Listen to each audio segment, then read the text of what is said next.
Assalamualaikum warahmatullahi wabarakatuh. Di sini saya moderator dari kelompok 1. Dan anggota kelompok 1 adalah saya sendiri Wahyuni Sota. Yang kedua Suci Julita. Yang ketiga Muhammad Farhan. Yang keempat Panji Pangestu. Yang kelima Apik Wawizar. Yang keenam Zazwan. Yang ketujuh Ahmad Reza. Dan yang terakhir Muhammad Nurkolis.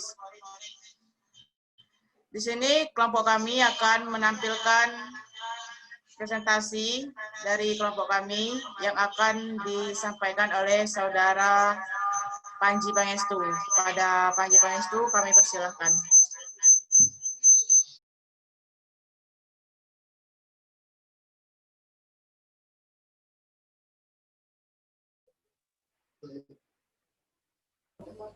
Assalamualaikum warahmatullahi wabarakatuh. Waalaikumsalam. Kelompok 1 akan menjelaskan tentang sejarah pendidikan jasmani adaptif. Sebelum kita membahas sejarahnya, kita harus mengetahui apa pendidikan jasmani adaptif atau khusus. Pendidikan jasmani adaptif atau khusus didefinisikan sebagai satu sistem penyampaian pelayanan yang komprehensif yang dirancang untuk mengidentifikasi dan memecahkan masalah dalam ranah psikomotor. Secara singkat dapat dikatakan bahwa pendidikan jasmani khusus adalah satu bagian khusus dalam pendidikan jasmani yang dikembangkan untuk menyediakan program bagi individu dengan kebutuhan khusus. Jadi, pendidikan jasmani adaptif atau khusus ini diberikan hanya untuk orang yang memiliki kebutuhan khusus, seperti mengalami kelumpuhan atau cacat bagian fisiknya maupun otaknya.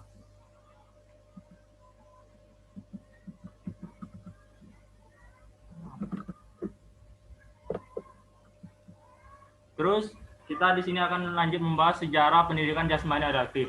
Pertama kita membahas sejarah pendidikan jasmani adaptif secara umum. Pendidikan jasmani adaptif dapat dibagi menjadi 3 kurun waktu berdasarkan kemajuan medis.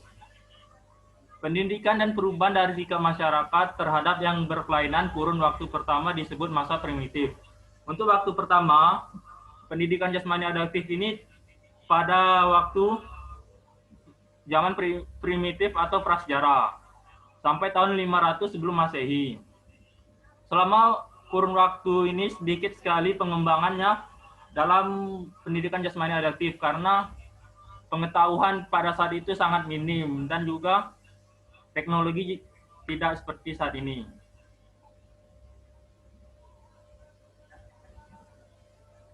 Kemudian untuk kurun waktu kedua disebut periode Yunani dan Romawi. Kurun ini bercirikan perubahan dari sikap yang biasa terhadap peran latihan jasmani. Pada kurun waktu yang kedua ini terjadi pada masa Yunani dan Romawi. Pada kurun kedua ini untuk pendidikan jasmani adaptif sudah mengalami kemajuan seperti gerakan jasmani untuk kelainan khusus sudah mengalami kemajuan, tidak seperti pada masa primitif. Kemudian untuk kurun ketiga timbul perhatian yang baru dan kontinu dalam nilai pengobatan dari latihan jasmani atau pada saat sekarang ini. Untuk kurun waktu ketiga ini, pendidikan adaptif sudah sangat maju, bahkan bisa menjadi alternatif pengobatan untuk yang berkelainan khusus. Mungkin itu sejarah untuk pendidikan jasmani adaptif, dan untuk sejarah pendidikan jasmani adaptif di Indonesia akan dibahas oleh saudara saya Muhammad Zazwan. Pada Zazwan dipersilakan. Mohon maaf, akan dikembalikan lagi ke moderator Wahyuni Sota.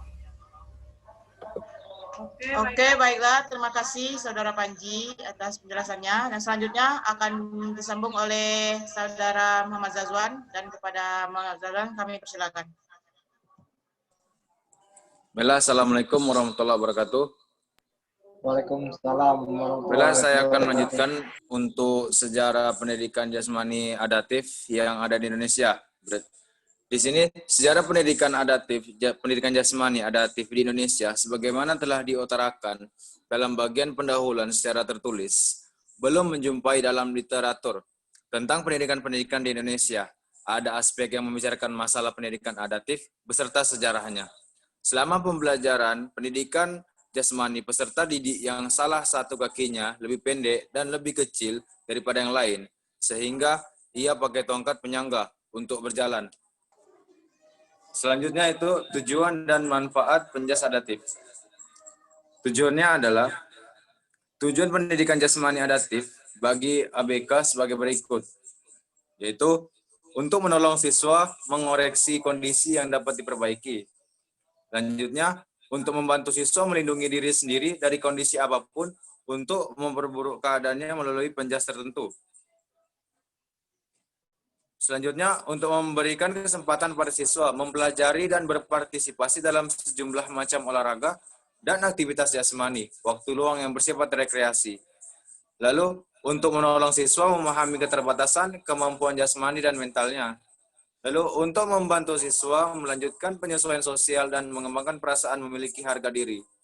Dan yang selanjutnya, untuk membantu siswa dalam mengembangkan pengetahuan dan apresiasi terhadap mekanika tubuh yang baik. Dan yang terakhir, untuk menolong siswa memahami dan menghargai macam olahraga yang dapat diminatinya sebagai penonton. Manfaat dari pendidikan jasmani adaptif. Adapun manfaatnya sini terbagi menjadi dua, yaitu manfaat yang pertama manfaat bagi jasmani. Aktivitas jasmani penting bagi perkembangan maksimal dari jasmani melalui program pendidikan jasmani yang direncanakan dan dilaksanakan dengan baik.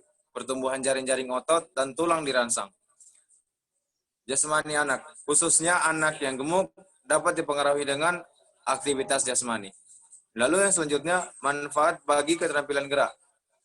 Banyak faktor termasuk belajar dan latihan mempengaruhi perkembangan keterampilan gerak.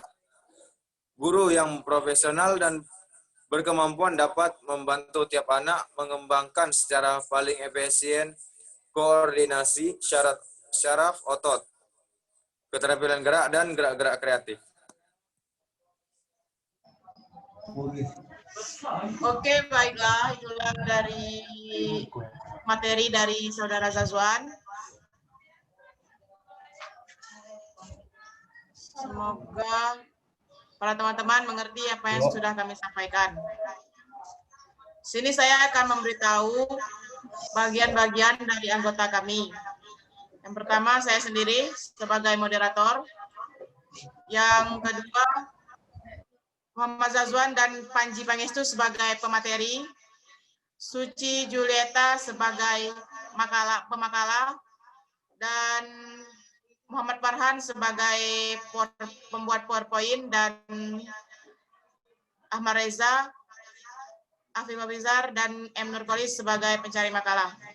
Itulah pencari materi makalah. Nah, itulah bagian-bagian dari anggota kami. Sekian, itulah presentasi dari kami.